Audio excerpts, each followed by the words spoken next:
اعوذ باللہ من الشیطان الرجیم بسم اللہ الرحمن الرحیم۔ سورہ فتح آیات نمبر 27 تا 29 میں رسول اللہ صلی اللہ علیہ وآلہ وسلم کے خواب کی تصدیق، اس کی تعبیر کے ظہور میں جو تاخیر ہوئی اس کی حکمت۔ رسول اللہ صلی اللہ علیہ وآلہ وسلم اور آپ کے صحابہ کی خصوصیات جو تورات میں دی گئی ہیں، اور حق کے تدریجی غلبے کی مثال جو انجیل میں دی گئی ہے۔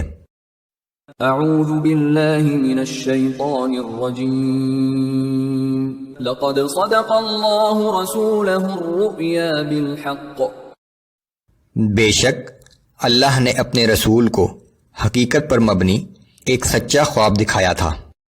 لتدخلن المسجد الحرام ان شاء اللہ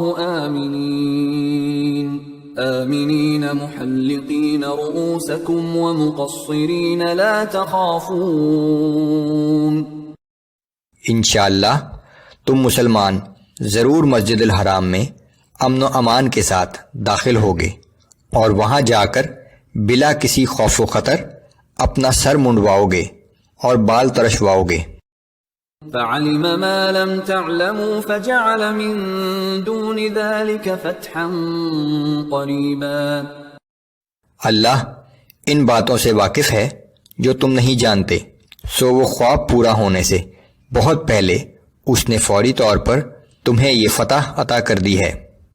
هو الذي أرسل رسوله بالهدى ودين الحق ليظهره على الدين كله وكفى بالله شهيدا، وہ اللہ ہی ہے جس نے اپنے رسول کو ہدایت اور دین حق دے کر بھیجا ہے تاکہ اس دین حق کو ہر باطل دین پر غالب کر دے، اور اس حقیقت پر اللہ کی گواہی کافی ہے۔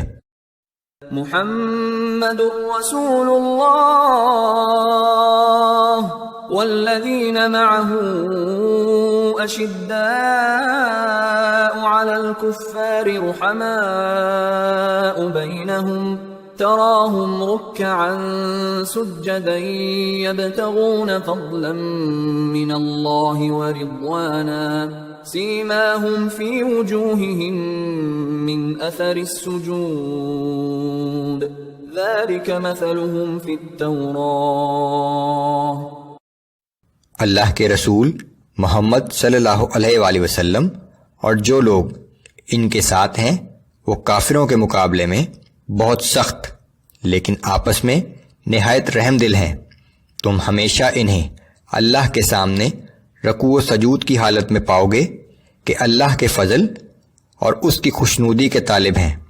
سجدوں کے اثرات ان کے چہروں پر موجود ہیں جن سے وہ الگ پہچانے جا سکتے ہیں۔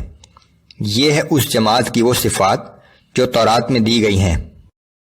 وَمَثَلُهُمْ فِي الْإِنْجِيلِ كَزَرْعٍ أَخْرَجَ شَطْأَهُ فَآزَرَهُ فَاسْتَغْلَظَ فَاسْتَوَى عَلَى سُوقِهِ يُعْجِبُ الزُّرَّاعَ لِيَغِيظَ بِهِمُ الْكُفَّارَ، اور انجیل میں ان کی مثال یہ ہے کہ گویا ایک کھیتی جس نے پہلے ایک چھوٹی سی کونپل نکالی، پھر اس کونپل کو تقویت دے کر مضبوط کیا، پھر وہ موٹی ہوتی گئی حتیٰ کہ اپنے تنے پر اس طرح کھڑی ہو گئی کہ وہ کسان کے لیے خوشی کا باعث بنتی ہے۔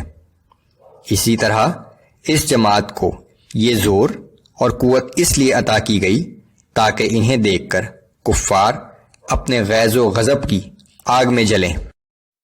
وعد اللہ الذین آمنوا وعملوا الصالحات منہم مغفرة واجرا عظیما، جو لوگ ایمان لائے اور اعمال صالح کرتے رہے اللہ نے ان سے مغفرت اور بڑے اجر کا وعدہ فرمایا ہے۔